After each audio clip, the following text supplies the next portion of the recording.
Pilipinas Radyo Publiko. Konsultasyon sa mga legal na suliranin, talakayan hinggil sa batas na magaan mong mauunawaan. Simulan na natin yan. Usaping Legal with Attorney Danny Galang dito sa Radyo Pilipinas 738 AM.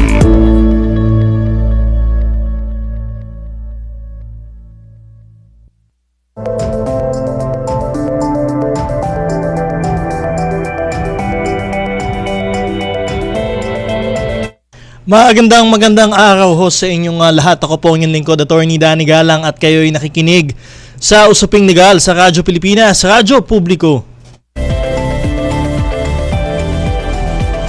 Ngayon ay Sabado, January 17, 2026.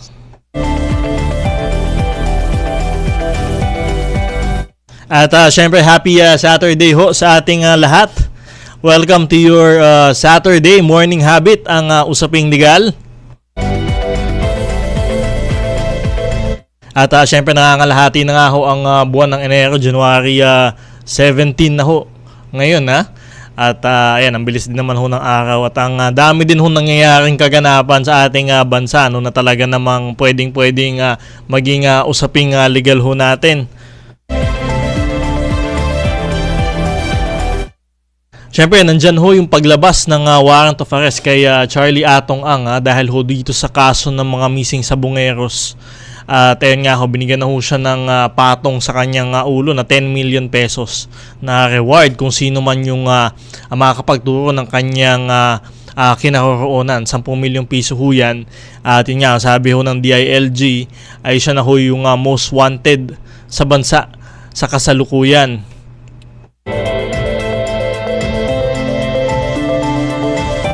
At syempre nag-file din ho ng kasong graft and malversation laban naman kay former Senator Bong Revilla.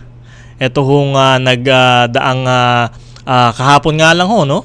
At ito ho dahil dun sa mga maanomalyang flood control project na kung saan di umano siya ay sangkot.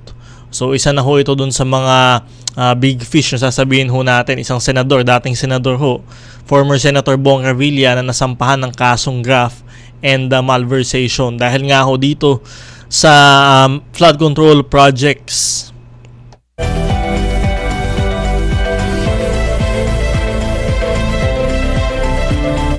At syempre nakita pa rin natin, hindi pa rin tumitigil itong kay Representative Leandro Leviste, no? Yung kaugnay pa rin ng Cabral Files. At nakita niyo naman ho, naging emotional ho siya sa kanyang press conference ho kahapon. At yun nga, sinasabi ho niya na may mga banta sa kanya dahil nga ho dito sa Cabral Files at sa kanyang pagdalo sa Blue Ribbon Committee ng Senado ngayong linggo. So yan ho, aabangan ho natin, may mga bago ho ba siyang isisiwalat kasi sinasabi ho niya kapag siya ay pinatay ay talagang may magsisiwalat daw ho ng lahat ng nalalaman niya tungkol dito sa katiwalian sa DPWH. Kaya yan ho yung aabangan natin ngayong papasok ho na linggo.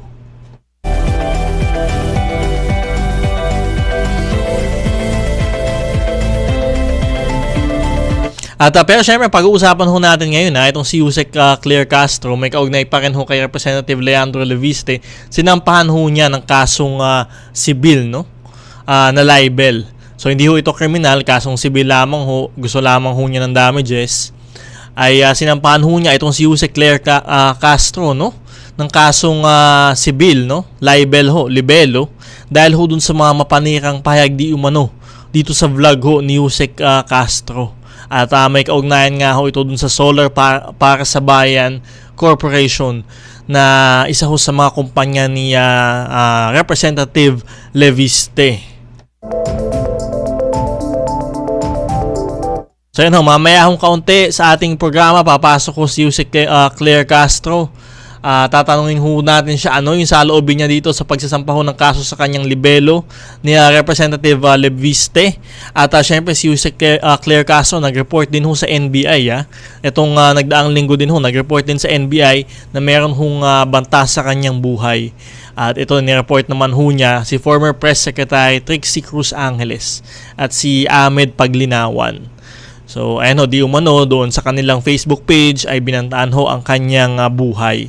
So, mamaya ho, malalaman ho natin yan. Makakasama ho natin anytime mamaya papasok si Yusek Claire Castro.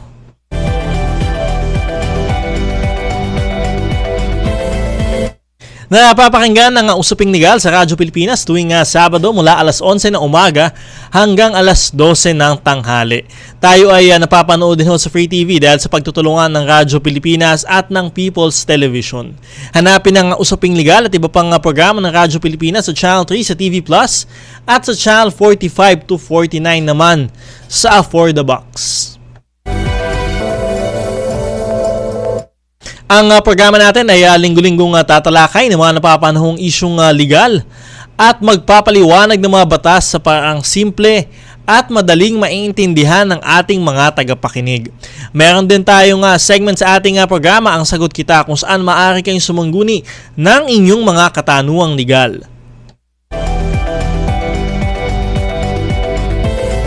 Ito, paano nga ba sumangguni sa ating programa? Mag-text na inyong mga katanungan, komento o reaksyon sa cellphone number na 0917-626-1169, 0917-626-1169 sa oras ng ating programa.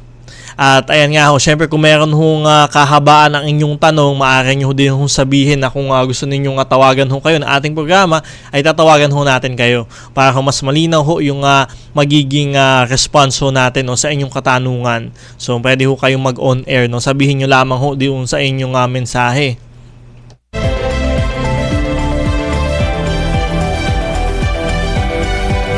At syempre sa mga nasa Facebook naman, maaari din ho kayong mag-comment ng inyong katanungan sa ating live stream sa Attorney Danny Galang Facebook page at sa Facebook page ng Radyo Pilipinas. Kaya ayan ho, ang dami hong paraan para makapagtanong sa ating programa. Cellphone number 0917-626-1169, 0917-626-1169. Hanapin nyo rin ang ating Facebook live stream, Radyo Pilipinas Facebook page at syempre ho, Attorney Danny Galang Facebook page. Ayan ho, pwede din ho kayong mag-comment sa ating live stream ho dyan. Babasahin ho natin iyan ng live.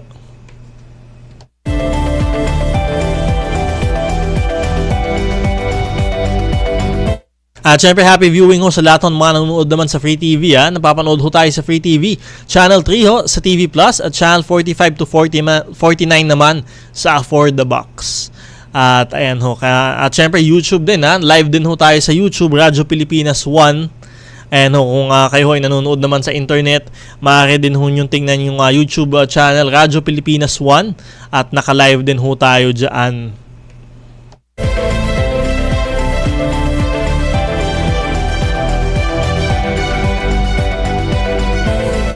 Kaya ayan ho, abangan nyo ho ang panayam natin kay Yusek Claire Castro.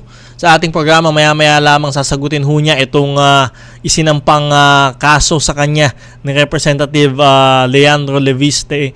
At syempre yun din naman nireport ho niya sa NBI na pagbabanta ho sa kanyang buhay. Galing naman dito kay former Press Secretary Trixie Cruz Angeles.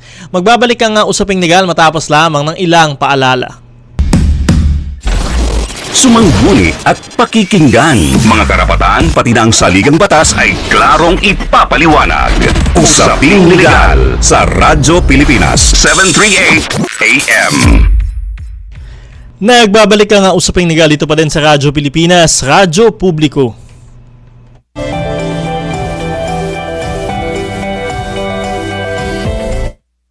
Eto, sa usaping legal natin ngayong araw naghain ng kasong sibil na libelo si Batangas 1st District Representative Leandro Leviste laban kay Presidential Communications Office Undersecretary Claire Castro dahil sa mga di umanong mapanirang pahayag laban sa kanya sa mga vlogs ng opisyal. Humiling si Leviste ng danyo sa halagang 110 million pesos laban kay Yusek Castro kaugnay sa di umanong pahayag nito sa pagbebenta ng prangkisa ng solar para sa Bayan Corporation. Kaya naman sa ating tanong sa bayan ngayong Sabado, January 17, 2026, ano ang reaksyon mo sa paghahain ng kasong libelo ni Representative Leandro Leviste kay Yusek Claire Castro? Ulitin lamang ho natin ano ang reaksyon mo sa paghahain ng kasong libelo ni Representative Leandro Leviste laban kay Yusek Claire Castro. Mag-text ng inyong opinion sa 0917-626-1169, 0917-626-1169 o mag-comment sa ating live stream sa Attorney Danny Galang Facebook page at sa Facebook page ng Radyo Pilipinas. Para pag-usapan ng usapin yan, makakausap natin mismo si PCO Undersecretary Claire Castro. Good morning, Yusek Claire. Welcome back sa Usaping Legal. Attorney Danny Galang po. Kayo ay napapakinggan sa Radyo Pilipinas at napapanood din sa PTV. Yes, good morning, Attorney Danny, and of course, sa lahat na nanonood sa ating programang Usapang Legal. Good morning po. Ayan, Yusek. Ito, sinampahan ho kayo ng kaso ni Representative Leviste. Sa kanyang pahayag ho sa media kahapon, sinabi niya na wala naman ho daw siyang galit sa inyo, walang personalan at gusto lamang hong depensahan niya yung kanyang sarili. So ano ho yung reaksyon nyo dito? At yun nga ho, may galit ho ba? May lungkot? May dismaya? Ako naman din ay walang galit sa kanyang personal, Attorney Danny. At iginagalang ko ang kanyang ina na si Senator Loren Legarda. At nagkataon lang kasi, Attorney Danny, na siya ang laging laman ng balita. So kapag meron na balita sa kanya, hindi maaaring hindi siya mapag-usapan. Lagi naman din siya nasa media, nagpapa-interview. So may mga pagkakataon, alam mo naman, pagka ang mga tao, especially pagka ang kanilang binablog ay about political or current issues, hindi maaaring hindi siya masama sa content.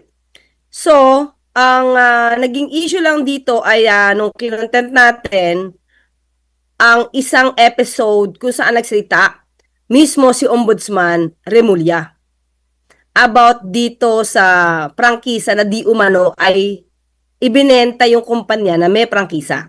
So, doon tayo nagkaroon ng reaction. At tayo bilang lawyer ay nag-explain sa ating mga viewers kung anong consequence ng conflict of interest, lalo na kung ang kumpanya mo ay nakikipag-deal sa gobyerno at ikaw ay taga-gobyerno, lalo na ikaw ay miyembro ng House of Representatives. So, hindi ito malicious, hindi ito libelous dahil ina-explain mo doon sa viewers mo kung ano yung nasa batas. So, ang sabi ko pa doon sa bandang dulo, wag tayong, sa akin every time na ako'y magkakaroon ng content, lagi ko sinasabi na wag tayo maging judgmental kasi wala tayong personal knowledge dito, tayo tinatalakay lang natin dito at ina-analyze. At kung meron namang ebidensyang maibibigay si Congressman Leviste ay ilaban na lang niya. Yun ay patungkol doon sa naging pahayag ni Ombudsman Remulla. So, with that, wala ako nakikitang malicious, wala ako nakikitang libelous, at hindi ko alam at ako lang yung kanyang, ako talaga yung tina-target kasi sasabi niya siya daw yung parang targeted attack. Actually, ako yung na-target. Dahil hindi sa atin nagsimula ang news kay Ombudsman Remulla at hanggang ngayon ay tinatalakay pa rin ni Ombudsman Remulla ito at kay Secretary Garin.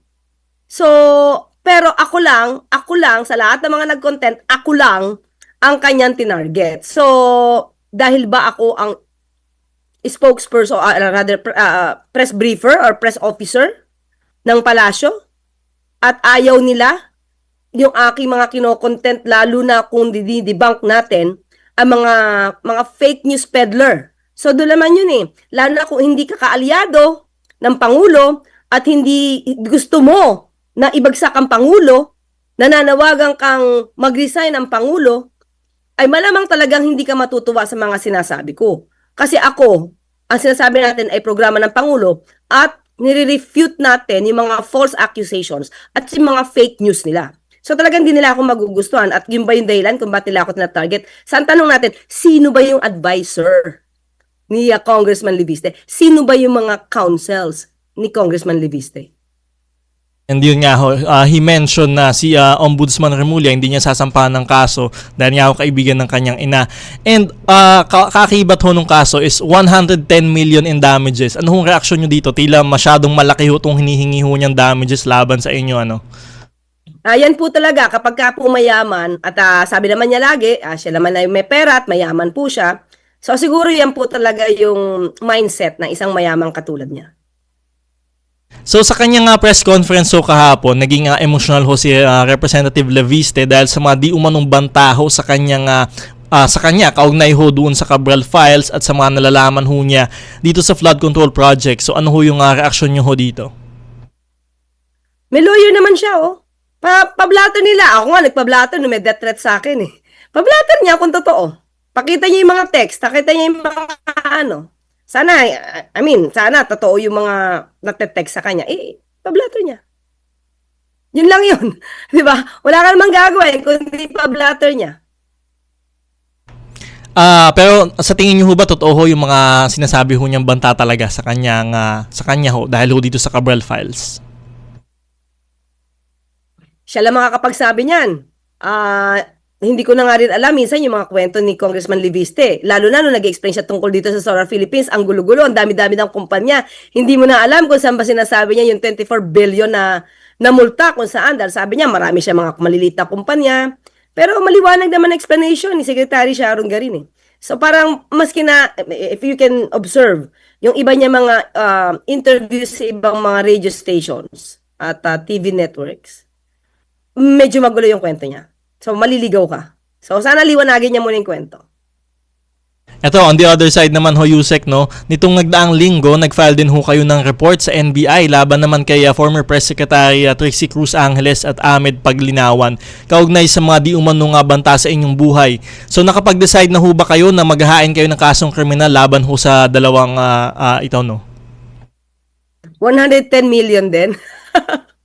Hindi, muna, Attorney Danny, no? The only reason why I have to do that, kasi, alam mo naman yan, lawyer ka naman, eh. Protection.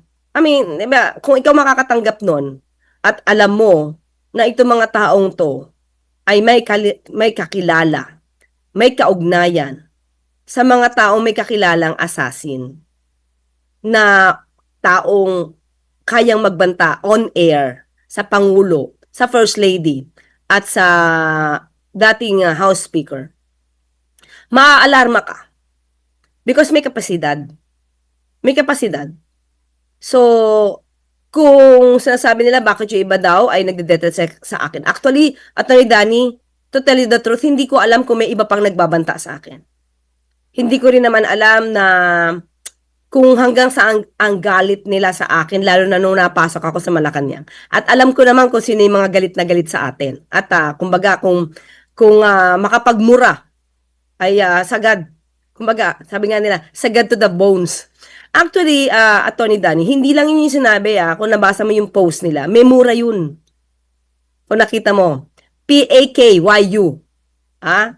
Minura pa tayo. Wala, sa atin naman walang problema kung babati ko sila. Pero iba kasi yung may papabanta sa buhay mo. Ibang level yun, eh.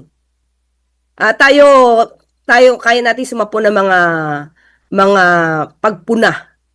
Okay? Sana wag lang yung pagpuna nila, wag naman sana daanin din sa fake news. Kasi ang dami-daming pumupuna, iba-ibang kwento na.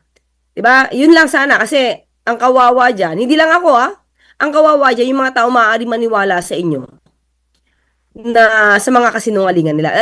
Yan naman ang tingin ko naman na balak talaga nila. Mapalawig yung kanilang kasinungalingan para masira yung katotohanan. 'Di ba? So yun lang yun. Pero sana wag lang magbanta, wag lang fake news. At iwasan na rin magmura. Huwag nilang gayahin yung mga idolo nila. Sanay na sanay magmura. Ito sa isang statement, sinabi naman ho nila former Press Secretary Trixie Cruz Angeles na nagbibigay daw ho ito ng chilling effect sa mga kritiko na administrasyon at supresyon ho ng freedom of speech, freedom of expression. May basehan ho ba sa tingin nyo yung pahayag ho na ganun? Ibig ba sabihin, yung pagbabanta sa buhay, freedom of expression na yon? So, di mawawala na dapat sa revised penal code yung grave threats. So, para naman, abogado naman sila. Alam din naman nila kung ano ang hangganan ng freedom of expression. Kung meron tayong karapatan tungkol sa ating mga freedom, meron din kaakibat yan na obligasyon para irespeto mo rin yung karapatan ng ibang tao at igalang mo rin yung dignidad ng ibang tao. So, yung pagbabanta sa buhay, Attorney Danny, hindi yan parte ng freedom of expression. Kung meron chilling effect na gusto nilang i-issue rito, sa akin yun. Dahil ako yung tinakot nila. Ako'y dapat ang magkaroon ng chilling effect literally. Kaya nga tayo nagpunta sa NBI at para sabihin na mayroon nagbabanta sa buhay ko. Dahil sa akin yun yung naramdaman ko. Yung fear for my life. Di ba? Kaya pwede naman nilang gawin talaga yan. Kasi, ano to, bibig lang? Matapang lang sila sa pagpo-post? So, hindi pwedeng ganun.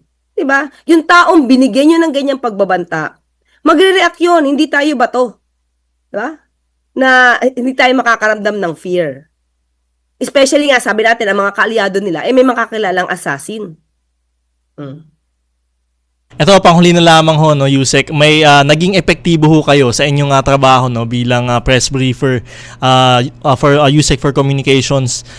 Yusek, ito ho, nagkaroon ho kayo, ang dami ho ninyong naging kritiko at bashers. May mga mensahe ho ba kayo sa inyong mga kritiko at bashers kina Representative Leviste, ito kina former Press Secretary Trixie Cruz Angeles? Una-muna, isipin natin ito ni Dani. Sino ba yung mga kritiko na sobra? As in, sobra at basher? Kasi yung mga kritiko na legal, walang problema yun eh. I mean, yung legit yung issue nila, walang problema yun kasi pwedeng masagot yun. Pwedeng mapagpaliwanagan yun.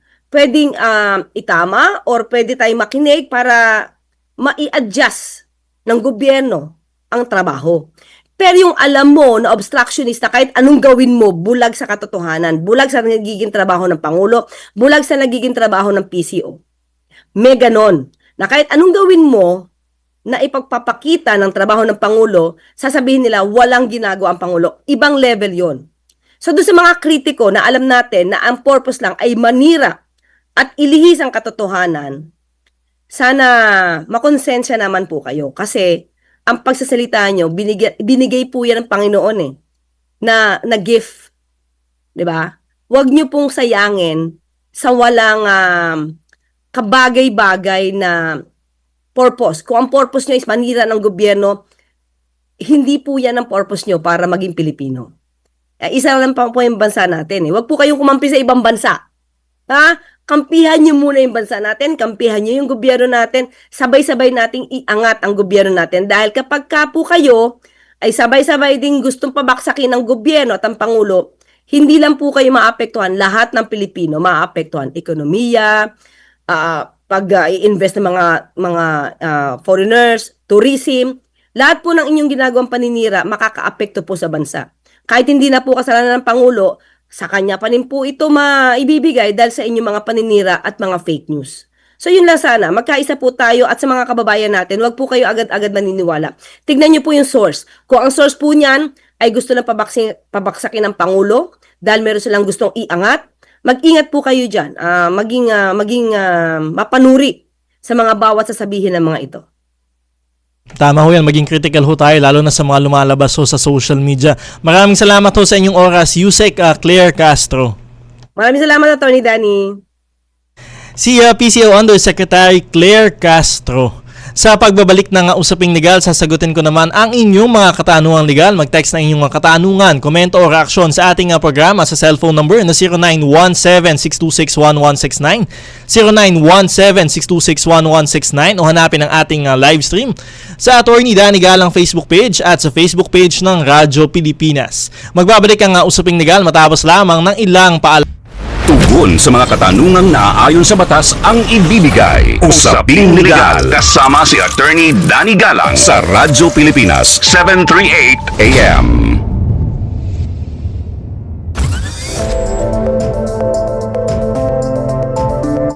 Nagbabalik ang usaping legal dito pa rin sa Radyo Pilipinas, Radyo Publiko. Ito, mula taong 2020 hanggang sa kasalukuyan, mapa-social media man o sa radyo at telebisyon, ang programang Usaping Legal ay patuloy na nagbibigay ng serbisyo publiko para sa ating mga kababayan. Ang titulo ng ating programa na Usaping Legal ay rehistrado sa Intellectual Property Office of the Philippines bilang isang trademark at ito ay protektado ng Intellectual Property Code ng ating bansa. Dahil dito, ang titulong Usaping Legal ay hindi maaaring gamitin ni numan nang walang pahintulot o di kaya gumamit ng kahalintulad na pangalan na maaaring magdulot ng kalituhan sa mga taga-subaybay ng ating programa. Ang paglabag sa Intellectual Property Code ay may kaukulang kaparusahan kabilang na ang pagkakakulong at pagbabayad ng danyos. Dapat na tumigil ang sinuman na gumagamit ng kalintulad na pangalan upang hindi maharap sa kaukulang kaso.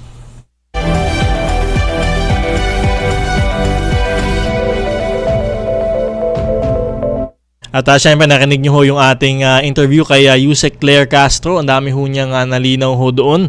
At bukas ho ang ating programang Usaping Legal sa panig naman ho ni Representative Leandro Leviste. At of course kay na former Press Secretary Trixie Cruz Angeles at kay Ahmed Paglinawan. So bukas ho ang ating programa sa kanilang panig.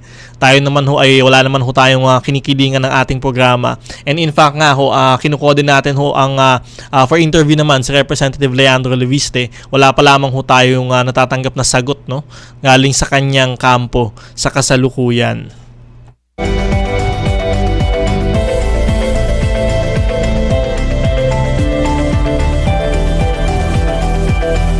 At syempre, meron ho tayong tanong sa bayan ngayong Sabado, January 17, 2026.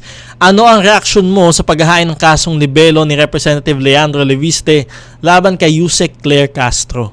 Ayan ho, ano ang reaksyon mo sa paghahain ng kasong libelo ni Representative Leandro Leviste laban kay Yusek Claire Castro?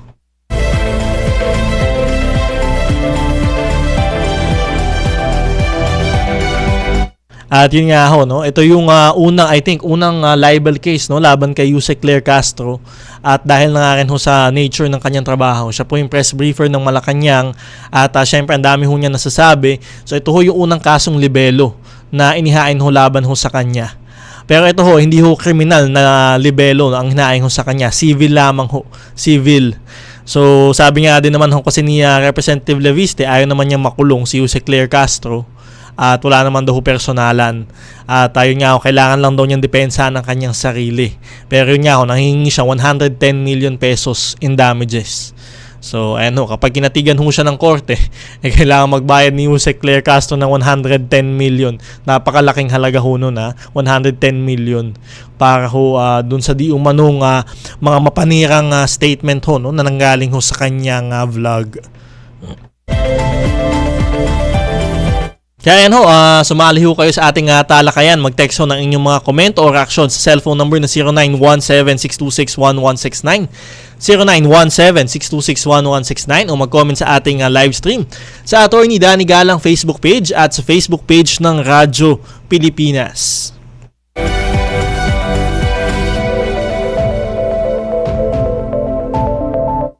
Eto, dumako muna tayo sa ating segment na Sagot Kita. Legal concern na nais mabigyang kalinawan. Sagot kita! Mga nasusulat ukol sa batas na hindi lubusang maintindihan.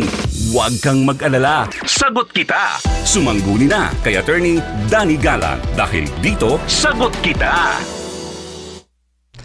Dito sa Sagot Kita, sagot ko po kayo at ang inyong mga katanungan legal. Mag-text ang inyong katanungan, comment o reaksyon sa ating programa sa cellphone number. Again, 0917-626-1169, 0917-626-1169 o hanapin ho ang ating live stream sa Attorney Danny Galang Facebook page at sa Facebook page ng Radyo Pilipinas.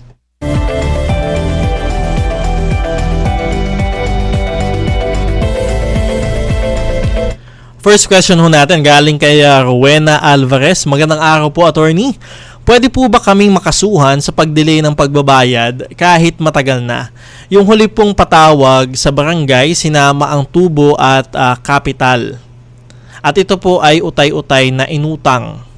Ayan ho, maraming salamat.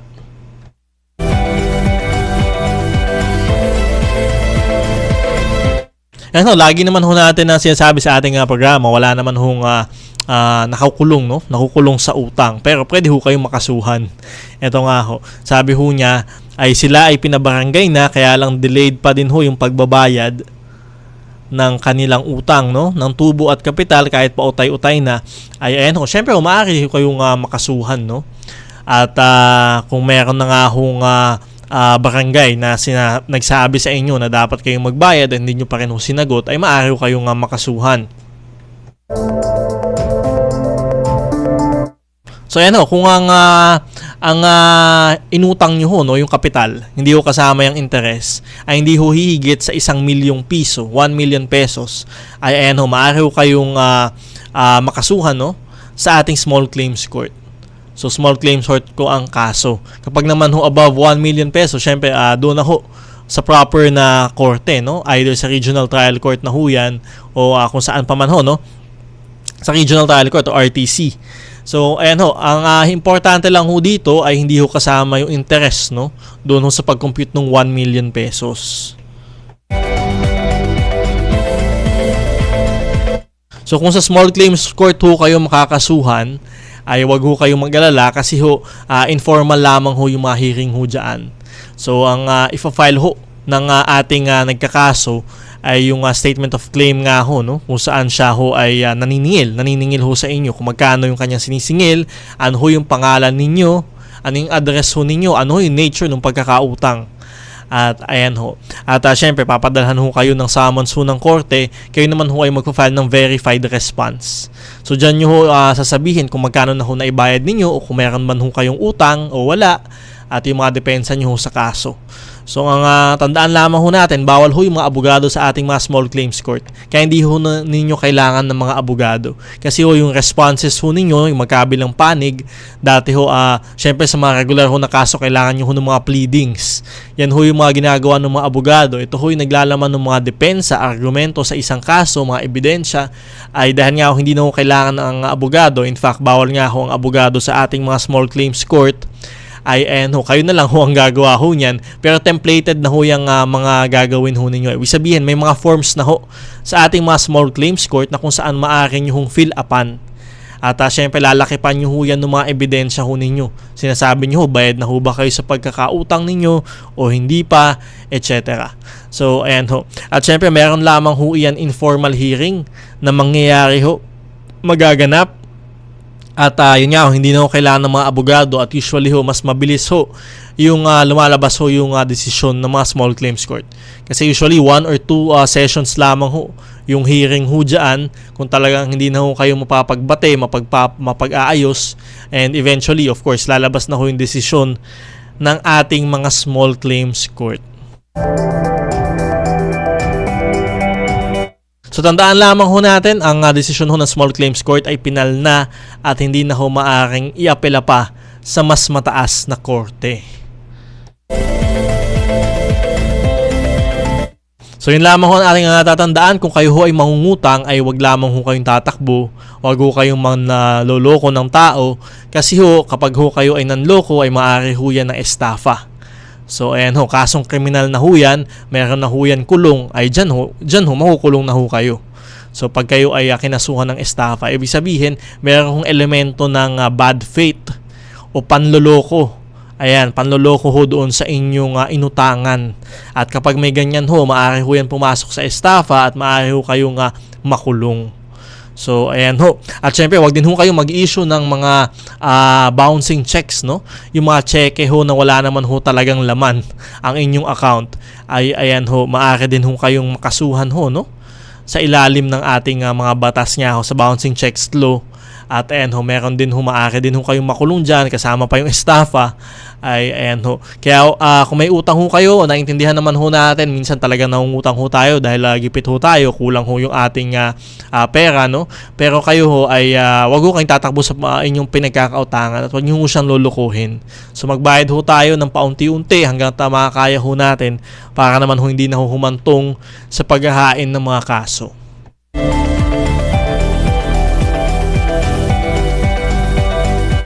Tuloy-tuloy lamang ang inyong mga katanungan. Mag-text na inyong mga katanungan, komento o reaksyon sa ating programa sa cellphone number na 0917-626-1169, 0917-626-1169, o mag-comment ho sa ating tanong sa bayan ngayong Sabado, January 17, 2026. Ano ang reaksyon mo sa paghahain ng kasong libelo ni Representative Leandro Leviste laban kay Yusek Claire Castro? Magbabalik ka nga usaping legal matapos lamang ng ilang paalala. Ngunit at pakikinggan, mga karapatan pati na ang saligang batas ay klarong ipapaliwanag. Usaping legal sa Radyo Pilipinas 738 AM.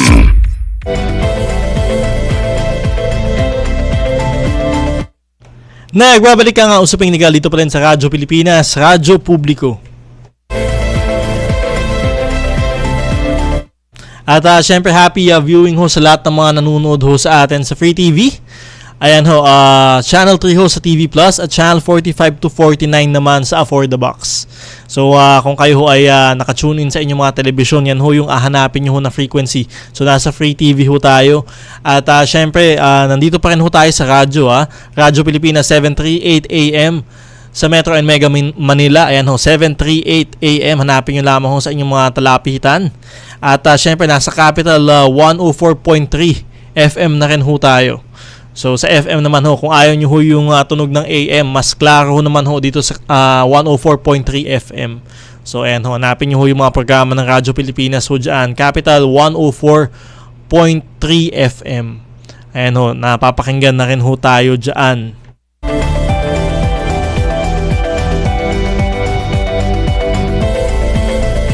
At syempre, happy viewing ho sa mga nanonood ho sa atin sa ating Facebook live stream. And ho, nasa Facebook din po tayo. Hanapin nyo ho Radyo Pilipinas Facebook page at Attorney Danny Galang Facebook page. And ho, nandito na rin ho si Eva Flores Amada, Ramil Bustinera, John Carla Mangarin Behel, Zaldi Ranillo, Rigi Malinaw at Noriel Reponte. And ho, happy viewing ho sa inyong lahat. At syempre kasama na rin ho si Fatima Muniz, Jovi Muniz and Jassy Tan. Happy viewing ho sa inyong lahat. Ayan ho.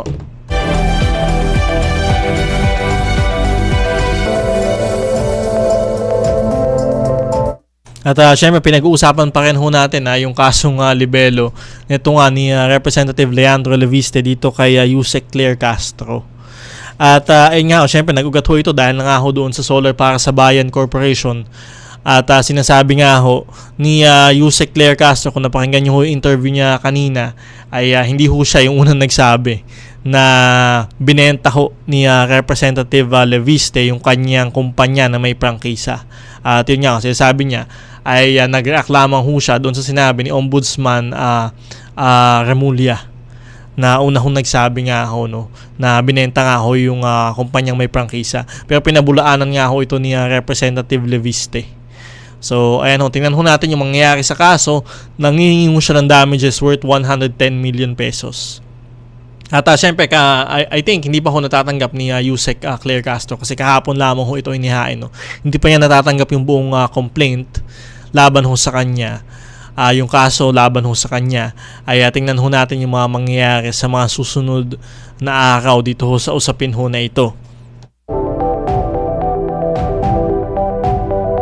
At syempre, sabi nga din natin, on the other side kanina, naghain naman din ho siya ng report. Nag-report ho siya sa NBI na sinasabi ho niya na may mga grave threats ho sa kanya, or banta sa kanyang buhay. Galing naman kay former Press Secretary Trixie Cruz Angeles at Ahmed Paglinawan.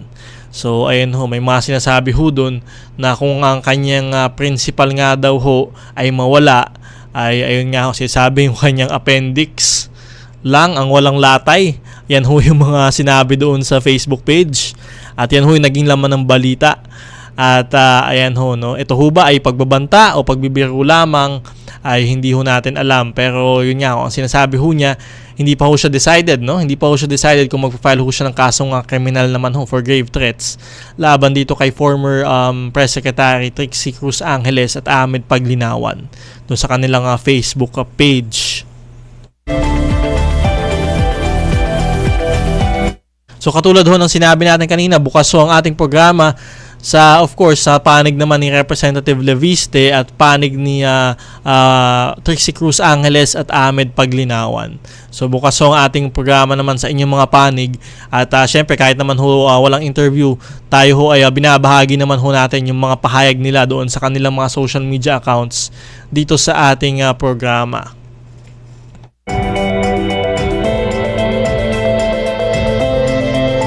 So yung sa akin lang, of course, syempre ho, tayo ho ay empleyado ng gobyerno, ay si Yusek Claire Castro ay empleyado din ng gobyerno. Alam ho natin na maaring madami ho mga kritiko, madaming mga bashers na nandyan ho sa paligid para ho tayo ay i-criticize o i-bash doon sa mga ginagawa natin na trabaho dito sa gobyerno. At syempre, lalo na ho kay Yusek Claire Castro, siya ho yung press briefer ng Malacanang, siya ho yung nagsasabi ng mga aktibidad, ng mga proyekto ng palasyo.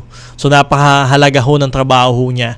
At syempre ho, ang dami hong maaring maging kritiko, maaring hindi sumang-ayon ho sa kanyang mga sinasabi. Pero at the end of the day, of course, ginagawa lamang ho ni Yusek Claire Castro ang kanyang trabaho. Ayan ho, kung nakikita nyo ho, wala naman ho siyang kinakalat na fake news, no? Siya ho ay naglilinaw lamang ng mga itinatanong sa kanya ng media. So, ayan ho, ay naging trabaho ni Yusek Claire Castro. So, sapat na ho ba yan para ho siya ay sampahan ng kasong libelo? Ayan ho, kasi kung kasong kriminal ho na libelo ay dapat ho meron ho yung malisya, no? Malicious intent. So dapat ho, ano ho yung malisya? Dapat ho alam ho nung kanyang sinasabi na ang kanyang sinasabi ay hindi totoo. O ito ay wala ho siyang pakialam kung ito ay totoo o hindi. So yun ho yung malisya doon sa konteksto ng libelo. So papasok ho ba itong mga sinasabi ni Yusek Claire Castro doon sa definition ho na iyon. Pero nga ho, sa kaso nga ho ito, civil lamang hinihingi nila, hindi ho criminal. Civil case for damages worth 110 million. So yan ho, meron naman ho of course mga desisyon ho ang Korte Suprema na nagsasabi yung mga public officials ho ay dapat ho hindi ho balat sibuyas, no? Dito sa kanilang mga trabaho. At yun nga ho, ang kanilang bawi na lamang ho ay yung kanilang clear conscience, yung kanilang konsensya na wala ho silang ginagawang mali at sila ay gumagawa lamang ho ng tama. At yan naman ho din ay applicable naman ho kay Yusek Claire Castro. So pareho lang din naman ho. At yun nga, sinasabi naman din ho niya ay wala naman ho siyang problema doon sa mga kritiko. Lalo na ho kung mag-criticize, etc. Pero yun nga, sinasabi ho niya, yung mga obstructionist daw ho, yun talaga ang mga problema niya. Na talagang hindi ho nakikita yung magandang ginagawa ng ating pamahalaan. So, ayan ho, na talagang kung ano-ano na lamang ho ang sinasabi, lagi hong naka-oppose nga ho sa sinasabi niya, at talagang obstructionist. Dahil nga ho, merong mga sariling interest. So, yun ho yung sinasabi ho niya kanina. So, okay lang ho siya, i-criticize siya, i-bash siya. Pero yun nga ho, kung ito naman daw ho ay nanggagaling sa mga fake news at pagbabantaan ng kanyang buhay, ay yun ho yung papalagan niya. So yun ho, tayo ho lahat, maaari naman ho talaga tayong magkomento. Meron ho tayong freedom of speech, freedom of expression. Pero sana ho ay wag lang ho lumabas nga ho doon, no? Iba na ho kapag binabantaan ho natin ng buhay yung ating mga opisyal ng gobyerno o di kaya yung ating mga kung sino-sino mga kakilala, iba na ho yung usapan kapag meron na hong pagbabanta sa buhay. At syempre ho, iwasan din ho natin yung mga pagmumura sa social media at iangat ho natin yung diskurso, no? Kung tayo ho yung makikipagdebate sa ating mga kapwa, sa ating mga ibang social media users, wag ho tayong magmura, wag ho tayong gumamit ng mga masasamang salita, no? Iangat ho natin yung diskurso at tayo mag-focus lamang ho doon sa topic na ating pinagdedebatihan.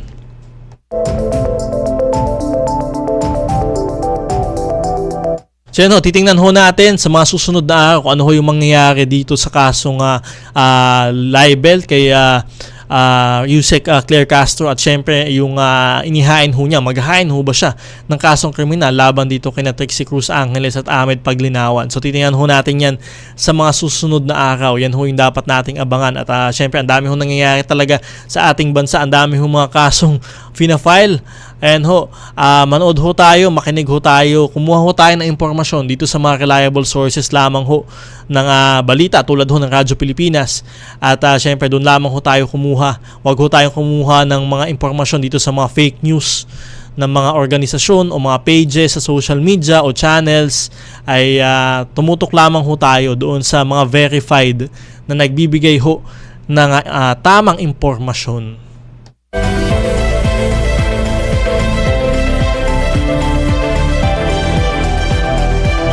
Ano, dyan na ho muna nagtatapos ang ating programa ngayong araw. Maraming salamat sa ating mga nakasamang engineers at staff. Engineer Rolly Bumatayo at Engineer Jobel Lustre.